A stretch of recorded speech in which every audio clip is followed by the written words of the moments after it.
السلام علیکم ورحمۃ اللہ وبرکاتہ۔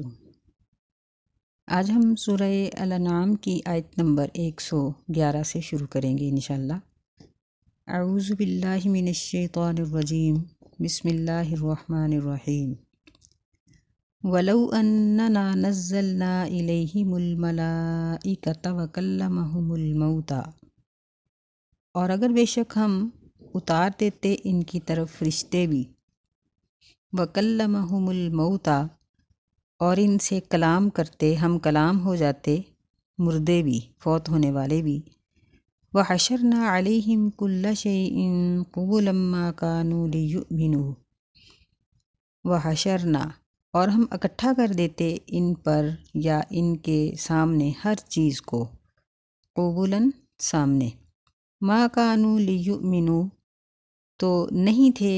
یہ پھر بھی ایمان لانے والے، الا ان یشاء اللہ، مگر یہ کہ اللہ تعالیٰ چاہے، ولکن اکثرہم یجہلون، اور لیکن ان میں سے اکثر جاہل ہیں۔ اس سے پچھلی آیات میں اللہ تعالیٰ نے اس بات کا ذکر کیا ہے کہ یہ لوگ نشانی طلب کرتے ہیں، اور اگر ان کے پاس نشانیاں آ بھی جائیں تو یہ پھر بھی ایمان نہیں لائیں گے۔ پھر ان کے مطالبے کا یہاں ذکر کیا، کیونکہ یہ لوگ مطالبہ کرتے تھے کہ نبی صلی اللہ علیہ وسلم کے ساتھ فرشتے کیوں نہیں آئے، اور کبھی یہ کہتے تھے کہ ہمارے جو پرانے دانشور قصی جیسے لوگ فوت ہو چکے ہیں ان کو زندہ کر کے لاؤ، وہ آ کر آپ کی سچائی کی دیں وہ ضمانت، تو پھر ہم مسلمان ہوں گے۔ کبھی نبی صلی اللہ علیہ وسلم سے کوئی مطالبہ کرتے، کبھی کچھ، کبھی کہتے کہ مکہ کو کھلا کر دو، کبھی کہتے کہ اس میں نہریں بہا دو، کبھی کہتے اس کے پہاڑ سونے کے بنا دو، کبھی کہتے کہ آپ کا ایک باغ ہو جس سے آپ کھائیں پئیں اور آپ معاش کے فکر سے آزاد ہوں، اور آپ کے ساتھ فرشتے چلتے پھرتے نظر آئیں۔ اللہ نے فرمایا وَحَشَرْنَا عَلَيْهِمْ كُلَّ شَيْءٍ قُبُلًا، اور ہم ان کے سامنے ہر چیز کو اکٹھا کر بھی دیں، مَا كَانُوا لِيُؤْمِنُوا، نہیں تھے وہ کہ ایمان لاتے، یعنی پھر بھی یہ لوگ ایمان لانے والے نہیں تھے، مگر یہ کہ اللہ تعالیٰ چاہے۔ اللہ کے چاہنے کا مطلب یہ ہے کہ اگر اللہ تعالیٰ چاہے تو جس طرح سیدنا عمر رضی اللہ تعالیٰ عنہ نکلے تو نبی علیہ السلام کو قتل کرنے کے ارادے سے تھے، نعوذ باللہ، لیکن اللہ نے ان کو اسلام کی طرف مائل کر دیا۔ جس طرح اللہ تعالیٰ کے تمام فرشتے مطیع اور فرما بردار ہیں، جن و انس کے علاوہ پوری کائنات اس کی مطیع اور فرما بردار ہے، اس طرح اگر اللہ تعالیٰ جس کو بھی چاہے تو اس کو مطیع اور فرما بردار کر سکتا ہے۔ جس طرح انبیاء علیہم السلام خود اللہ کے مطیع اور فرما بردار ہیں کہ ان کو اللہ نے اپنی مرضی سے اپنا مطیع اور فرما بردار کیا ہوا ہے کہ ان میں گناہ کی حس نہیں، اللہ تعالیٰ یعنی ان کو توفیق ہی نہیں دیتا کہ یہ گناہ کریں۔ فرمایا لیکن ان میں سے اکثر جاہل ہیں، یعنی وہ نبی صلی اللہ علیہ وسلم کی نبوت کی جو حقیقت ہے اس کو نہیں سمجھتے۔ وَكَذَلِكَ جَعَلْنَا لِكُلِّ نَبِيٍّ عَدُوًّا شَيَاطِينَ الْإِنسِ وَالْجِنِّ يُوحِي بَعْضُهُمْ إِلَى بَعْضٍ زُخْرُفَ الْقَوْلِ غُرُورًا، اور اسی طرح جعلنا، ہم نے بنا دیا ہر نبی کے لیے دشمن، شیطان جیسے انسانوں کو اور جنوں کو، یوحی بعضہم، وہی کرتا ہے ان کا بعض کی طرف، زخرف القول، بناوٹی بات کی، غروراً، فریب دے کر یا فریب دینے کے لیے۔ یعنی جس طرح انسان نبیوں کے دشمن ہیں، ایسے ہی جنات بھی نبیوں کے دشمن ہیں، کیونکہ انبیاء علیہم السلام کا سلسلہ انسانوں میں رہا اور ان کی تعلیمات جن و انس دونوں کے لیے رہی۔ تو جس طرح انسانوں میں کچھ مسلمان ہیں، کچھ کافر ہیں، کچھ منافق ہیں، کچھ شر پسند ہیں، کچھ صلح پسند ہیں، تو جنات میں بھی یہ چیز ایسی ہی پائی جاتی ہے، بلکہ ان کے اندر شر اور شرارت بعض اوقات انسانوں سے زیادہ پائی جاتی ہے۔ تو فرمایا کہ یہ ایک دوسرے کی طرف وحی کرتے ہیں، یعنی ایک دوسرے کے دل میں یہ خیالات پیدا کرتے ہیں۔ تو زخرف القول غرورا، یعنی بناوٹی باتیں جو بعض اوقات انسانوں کے ذہن میں نہیں آتی، وہ شیاطین چونکہ ہر جگہ پر چلتے پھرتے ہیں اور ایسی چیزوں کو دیکھ کر وہ ان لوگوں تک ایسے خیالات پہنچا دیتے ہیں جنہوں نے وہ چیزیں خود نہیں دیکھی ہوتی۔ تو اللہ تعالیٰ نے یہ شیاطین کو یہ یعنی طاقت دی ہے کہ وہ انسان کے دل کے اندر وسوسے پیدا کر دیتے ہیں۔ اسی لیے سورت آخری صورتوں میں اللہ تعالیٰ نے فرمایا وَمِن شَرِّ الْوَسْوَاسِ الْخَنَّاسِ، کہ جو یعنی چھپ جانے والا اور وسوسہ پیدا کرنے والا شیطان ہے، ہم اس سے بھی اللہ کی پناہ چاہتے ہیں۔ تو معلوم ہوا کہ یہ شیاطین یہ مومنوں کے دلوں میں وسوسے نہیں پیدا کر سکتے، بلکہ ان لوگوں کے دلوں میں ہی کرتے ہیں جو ان کے حامی ہوتے ہیں، جو ان کے ہم نوا ہوتے ہیں۔ اللہ نے قرآن مجید میں فرمایا نا کہ وما کان لہ علیہم من سلطان، کہ شیطانوں کا انسانوں کے اوپر کوئی غلبہ نہیں ہوتا،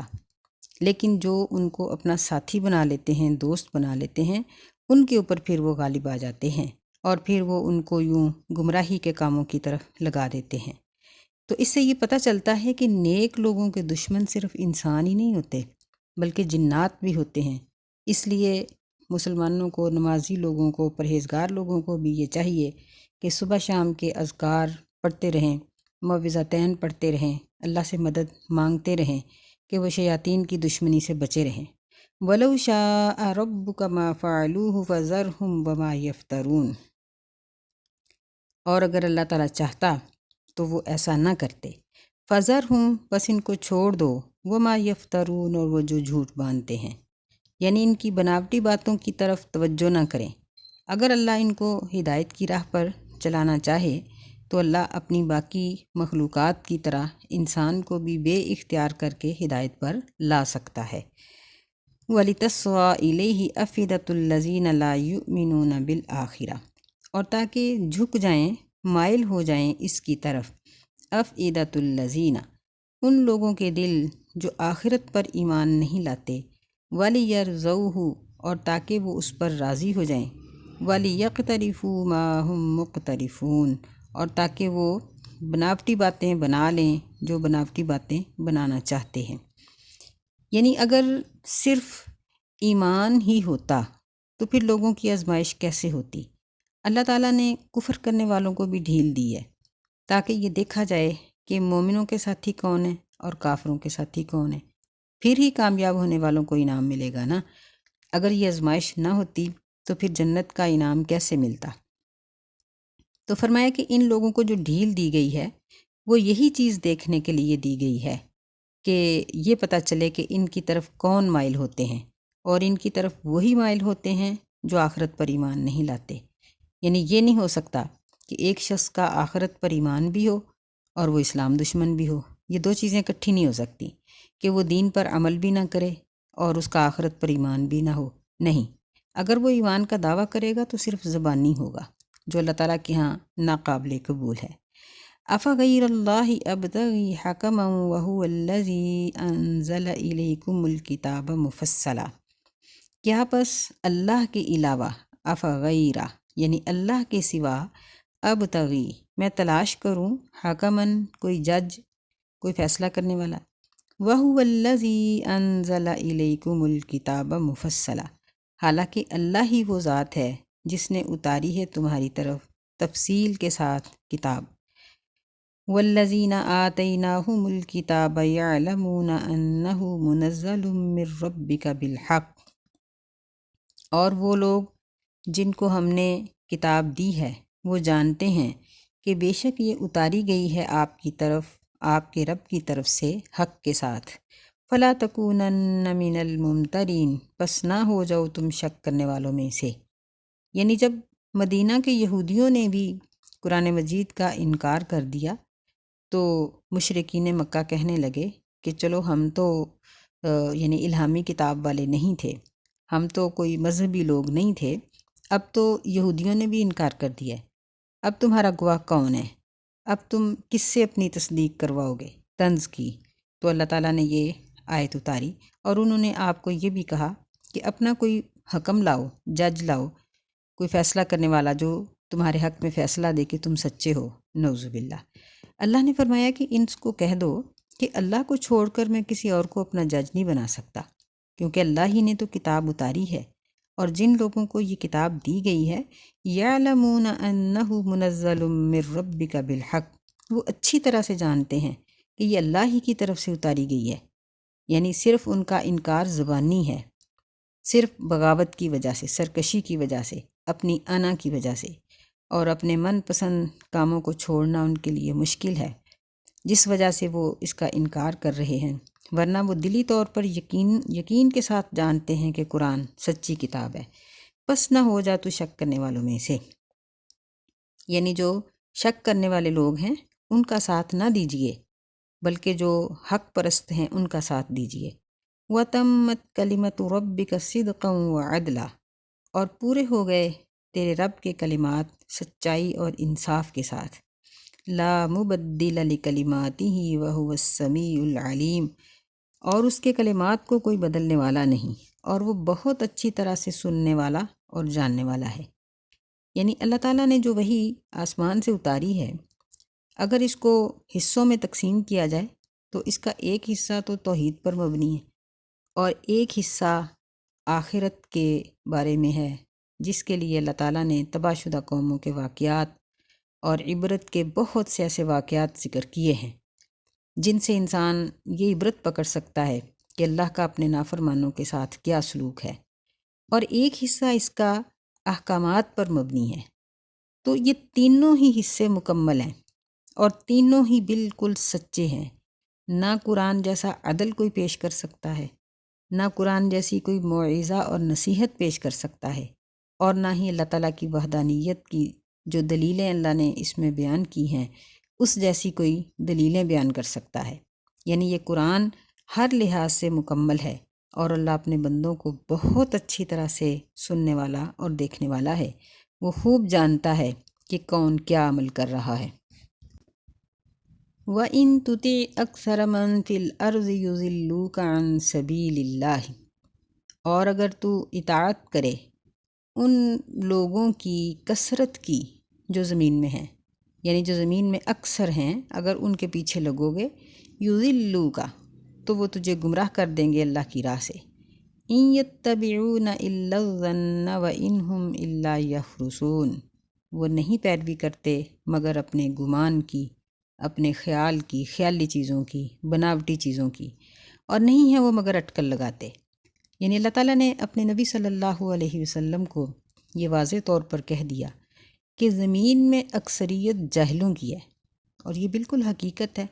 ہم آج بھی یہ بات دیکھتے ہیں کہ پہلی بات تو یہ ہے کہ سارے مذاہب کے مقابلے میں مسلمانوں کی تعداد تھوڑی ہے، پھر مسلمانوں میں سے بھی پڑھے لکھے لوگوں کی تعداد بہت تھوڑی ہے، اور جاہل کثرت سے ہیں۔ بہت سے لوگ ایسے بھی ہیں جن کو صرف یہ پتہ ہے کہ ہم مسلمان ہیں، اس کے آگے کچھ نہیں جانتے۔ تو فرمایا کہ اگر ان اکثر لوگوں کی اطاعت شروع کر دو گے تو یہ تو رستے سے بھٹکا دیں گے۔ یہی اصول ہر جگہ پر ہے۔ ہم دیکھتے ہیں کہ ہم نے کوئی بھی کام کرنا ہو، اگر ہم اس کا مشورہ کسی ایک دو عقلمند لوگوں سے کریں گے تو ہمیں اچھی یا بری رائے مل جائے گی، لیکن اگر ہم اس کا مشورہ ہر سے کرنا شروع کر دیں تو ہم خود متذبذب ہو جائیں گے کہ یہ کام ہم کریں یا نہ کریں، یعنی ہم راہ راست سے بھٹک جائیں گے۔ تو دین ایک حساس معاملہ ہے، اس کو ہمیشہ ان لوگوں سے حاصل کرنا چاہیے جو دین پر خود کاربند ہیں اور دین کے تقاضوں کو سمجھتے ہیں۔ ایرا وغیرہ لوگوں سے دین نہیں سیکھنا چاہیے، کیونکہ جب ہم ان کے پیچھے لگیں گے تو وہ ہمیں بھٹکا دیں گے۔ جو خود دیندار نہیں ہیں وہ دوسروں کو دین کیا سکھائیں گے؟ اس لیے ہمیشہ اپنا پیر و مرشد چنتے ہوئے، اپنا ایسا وہ شخص جس کے ہم متبع بننے والے ہیں،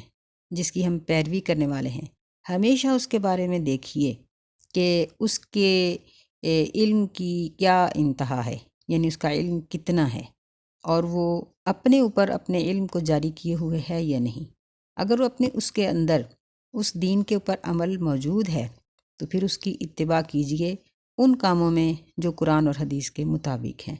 اگر وہ بھی غلطی سے یا دانستہ طور پر قرآن حدیث کے خلاف حکم دے تو ختم کر دیجیے، اس کی اتباع نہیں کی جائے گی۔ ان ربک هو اعلم من یضل عن سبیلہ وہو اعلم بالمہتدین، بے شک تیرا رب وہ خوب جانتا ہے اس شخص کو جو اس کی راہ سے گمراہ ہے، اور وہ خوب اچھی طرح جانتا ہے ہدایت پانے والوں کو۔ یعنی اللہ نے فرمایا کہ ان کی کثرت تو اپنے خیالی مذہب کے پیروکار ہیں، تو ان لوگوں کی اتباع کیسے کی جا سکتی ہے؟ اور اللہ کو خوب اچھی طرح پتہ ہے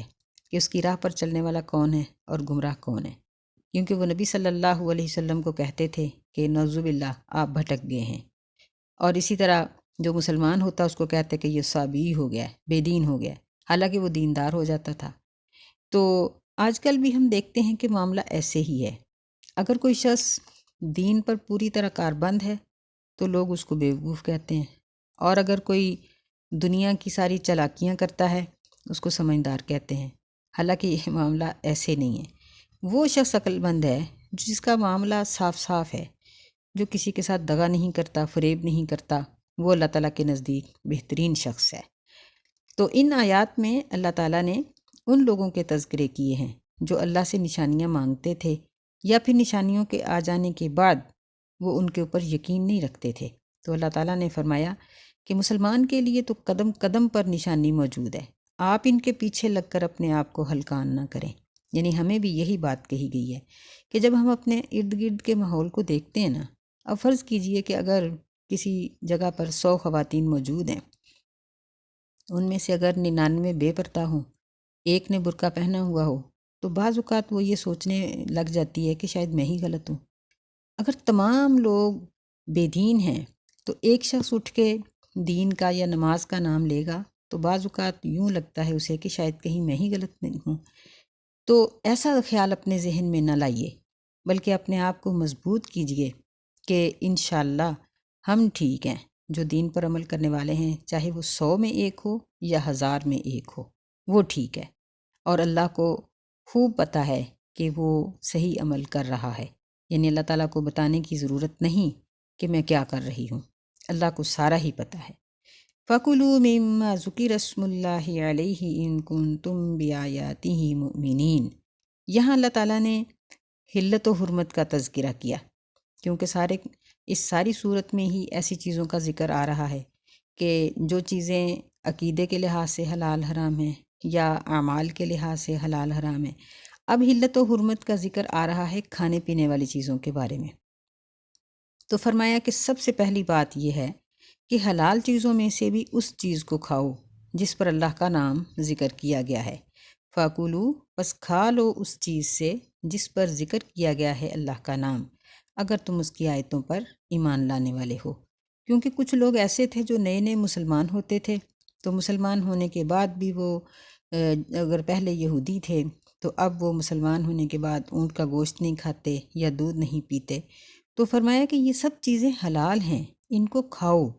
یعنی کسی بھی چیز کو ہم اپنی مرضی سے حرام نہیں کر سکتے۔ اگر ہماری صحت خراب ہوتی ہے تو ہمیں یہ بات کہنی چاہیے کہ میں بطور پرہیز یہ چیز نہیں کھاتی، یہ نہیں کہنا چاہیے کہ میں نے اس کو حرام کر لیا ہے۔ فرمایا وَمَا لَكُمْ أَلَّا تَأْكُلُوا مِمَّا ذُكِرَ اسْمُ اللَّهِ عَلَيْهِ، اور تمہیں کیا ہو گیا ہے کہ تم اس چیز کو نہیں کھاتے ہو جس پر اللہ کے نام کا ذکر کیا گیا ہے۔ وَقَدْ فَصَّلَ لَكُم مَّا حَرَّمَ عَلَيْكُمْ، اور تحقیق تفصیل سے تمہارے لیے بیان کر دیا گیا ہے کہ اللہ نے کن چیزوں کو تم پر حرام کیا ہے۔ إِلَّا مَا اضْطُرِرْتُمْ إِلَيْهِ، مگر جس کی طرف تم مجبور کر دیے جاؤ۔ یعنی جو چیزیں حلال ہیں، حلال طریقے سے حاصل کی گئی ہیں، تو ان کو کیوں نہیں کھاتے، ان کو کھاؤ،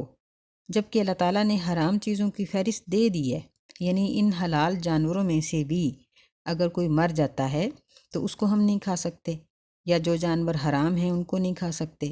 یا اسی طرح جو غیر اللہ کے نام پر ذبح کر دیے گئے ہیں ان کو ہم نہیں کھا سکتے۔ إِلَّا مَا اضْطُرِرْتُمْ إِلَيْهِ، مگر جس کی طرف تم مجبور ہو جاؤ، یعنی اضطراری حالت میں۔ یہ اضطراری حالت کیا ہوگی؟ یعنی ایسی مجبوری کہ اپنی جان بچانے کے لیے کوئی پتا، کوئی لکڑی، کوئی چیز نہیں مل رہی کہ اس کو کھا لو اور چبا لو، تو ایسی صورت میں اگر حرام ہی ہے تو اتنا سا کھاؤ کہ جس سے جان بچ جائے، لذت کے لیے نہیں۔ وَإِنَّ كَثِيرًا لَيُضِلُّونَ بِأَهْوَائِهِمْ بِغَيْرِ عِلْمٍ، اور بے شک بہت سے لوگ ضرور گمراہ کر دیتے ہیں اپنی خواہشات کی وجہ سے بغیر علم کے۔ إِنَّ رَبَّكَ هُوَ أَعْلَمُ بِالْمُعْتَدِينَ، بے شک تیرا رب وہ خوب جانتا ہے حد سے بڑھ جانے والوں کو۔ یعنی جو لوگ اپنی خواہشات کے پیروکار ہیں ان کے پیچھے نہ لگو، کیونکہ وہ اپنی جہالت کی بنا پر دوسروں کو بھی گمراہ کر دیتے ہیں، اور اللہ کو خوب پتہ ہے کہ حد سے بڑھنے والے کون ہیں۔ آج کل ہم دیکھتے ہیں کہ ہمارے یہ علماء کہلوانے والے، بلکہ مولوی کہلوانے والے بہت سے لوگ ایسے ہیں جو قرآن کا ترجمہ تک نہیں پڑھے ہوئے، بلکہ بس صرف ان کو ممبر پر کھڑے ہو کر بولنے کی ایک جرأت حاصل ہوتی ہے تو وہ ممبر و محراب کے مالک بن جاتے ہیں، لوگوں کو بناوٹی مسئلے بتاتے ہیں، اپنے پیٹ کی خاطر انہوں نے لوگوں پر ڈھیروں چندے لگا رکھے ہیں۔ تو ایسے لوگوں کی اتباع نہ کرو، یہ خود گمراہ ہیں، یہ دوسروں کو بھی گمراہ کر دیں گے، اور یہ بھٹکے ہوئے ہیں، دوسروں کو بھی بھٹکا دیں گے۔ تو ایسے لوگوں کی اتباع نہیں کرنی چاہیے، بلکہ فرمایا کہ اللہ کو خوب پتہ ہے کہ حد سے بڑھنے والا، زیادتی کرنے والا کون ہے، یعنی جو اپنے آپ پر ہی زیادتی کر رہا ہے، گناہ کر کے اپنے ہی اوپر ظلم کر رہا ہے، وہ دوسرے کو کسی کو کیا بچا سکتا ہے، وہ اس کو جہنم سے کیسے آزاد کروائے گا۔ وَذَرُوا ظَاهِرَ الْإِثْمِ وَبَاطِنَهُ، اور چھوڑ دو ظاہری گناہوں کو اور چھپے ہوئے گناہوں کو۔ ان الذین یکسبون الاثم سیجزون بما کانوا یقترفون، بے شک جو لوگ گناہ کماتے ہیں، سیجزون عنقریب ان کو بدلہ دیا جائے گا اس چیز کا، ما بما کانوا یقترفون، جو وہ من گھڑت باتیں بناتے ہیں۔ اب ظاہری گناہ اور باطنی گناہ، یعنی دیکھا جائے تو پوری شریعت اور انسان کی پوری زندگی ان دو لفظوں میں آ جاتی ہے۔ یعنی ظاہری گناہ وہ بھی ہو سکتے ہیں جو لوگوں کے سامنے کیے جائیں، اور جو چھپ کر کیے جائیں وہ باطنی گناہ ہو گئے۔ اسی طرح ظاہری گناہ وہ بھی ہیں جن کی سرپرستی حکومت کرتی ہے، اور باطنی وہ بھی ہیں جو انسان اپنے طور پر انفرادی طور پر کرتا ہے۔ ایسے ہی یعنی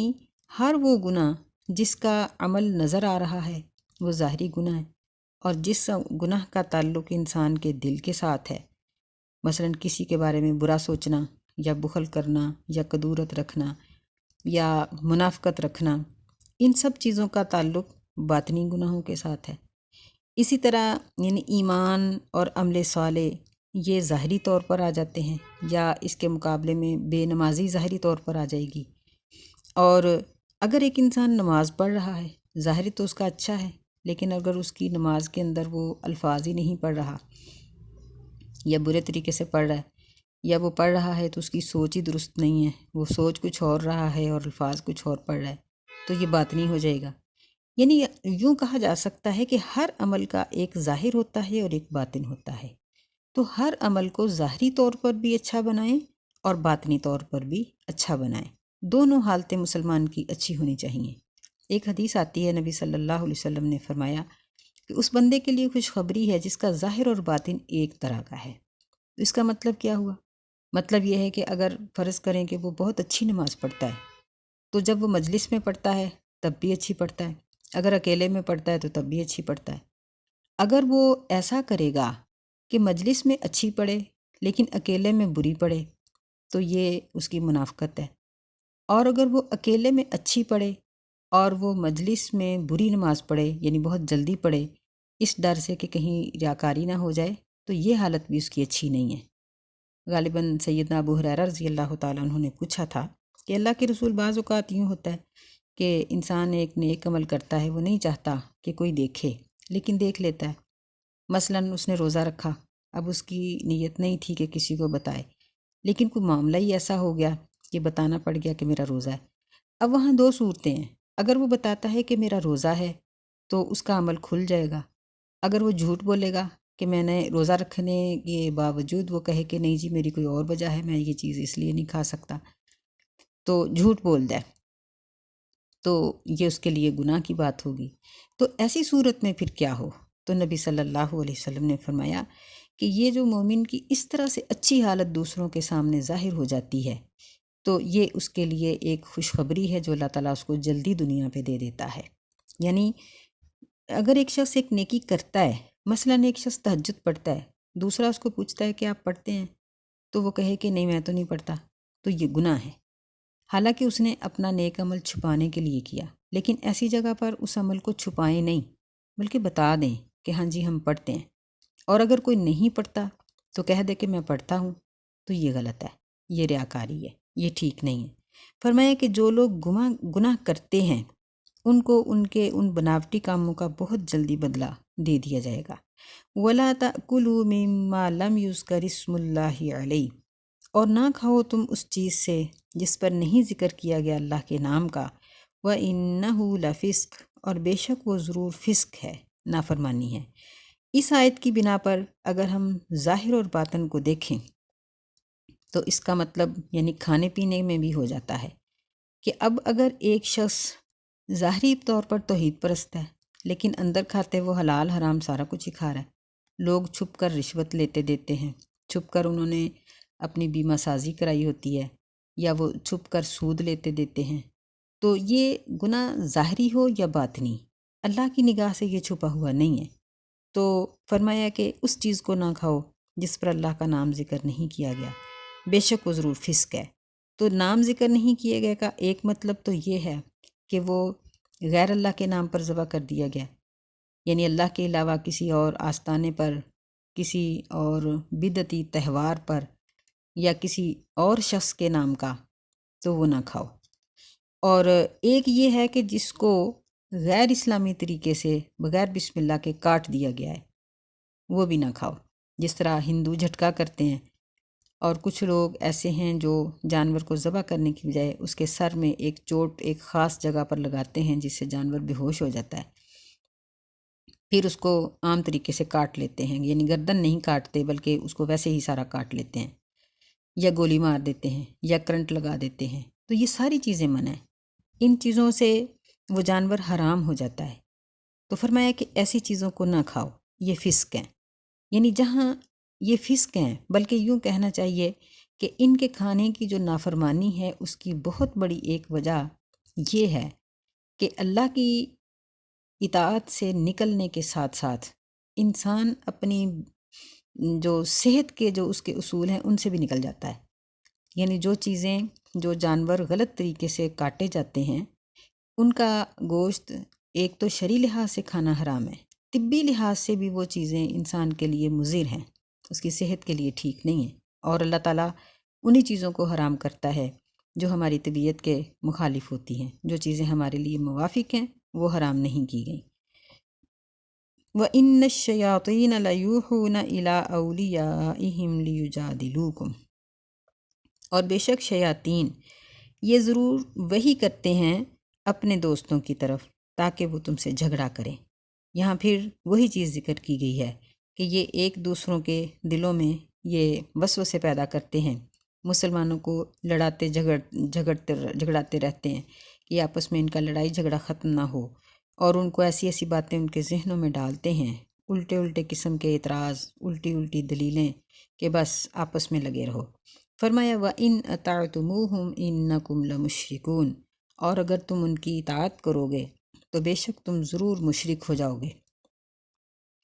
یعنی ان کی اطاعت کرنے والا، مشرکین کی اطاعت کرنے والا،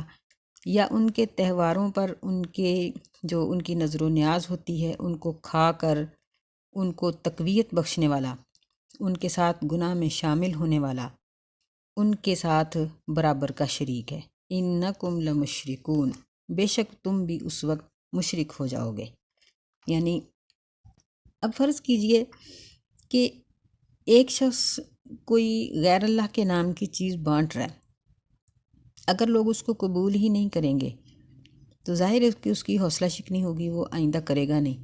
لیکن جب اس کی چیز کو قبول کر لیا جائے گا تو اس کی تائید ہوگی، اس کی مدد ہوگی۔ اس لیے اللہ نے فرمایا کہ اگر تم ان کی اطاعت کرو گے، وَإِنْ أَطَعْتُمُوهُمْ، اگر تم ان کی اطاعت کرو گے تو تم بھی انہی کی طرح کے مشرک ہو جاؤ گے۔ یہاں ان لوگوں کے لیے بہت بڑا سبق ہے جن کی ہمسائیگی مشرکین کے ساتھ ہوتی ہے، مثلا وہ عیسائیوں میں رہتے ہیں، یا یہودیوں کے اندر رہتے ہیں، یا ہندوؤں میں رہتے ہیں، یا کسی بھی طرح کے مشرکین کے اندر وہ رہ رہے ہیں، تو ایسے لوگوں کو بہت احتیاط کرنی چاہیے کہ اگر وہ ان کی چیزوں کو قبول کریں گے، ان کے تہواروں میں شرکت کریں گے، ان کے ساتھ دوستانہ ماحول بنائیں گے، تو قیامت والے دن وہ انہی کے ساتھ اٹھائے جائیں گے، کیونکہ اللہ نے فرمایا کہ اگر تم اطاعت کرو گے ان کی تو تم بھی مشرکین میں سے ضرور ہو جاؤ گے۔ تو اللہ کا یہ فرمان غلط نہیں ہے۔ تو ہم لوگوں کو اپنے آپ پر غور کرنا چاہیے کہ ہماری سوسائٹی کیسی ہے، دوستی کیسی ہے، ہمارا لینا دینا کن لوگوں کے ساتھ ہے۔ ہمیشہ اپنے تعلقات ہمیں اچھے لوگوں کے ساتھ بنانے چاہیے، کیونکہ قیامت والے دن صرف نیک لوگ نیکوں کے کام آئیں گے، برے لوگ اپنے دوستوں کے کام نہیں آئیں گے۔ اللہ تعالی ہمیں محفوظ فرمائے۔ السلام علیکم ورحمۃ اللہ وبرکاتہ۔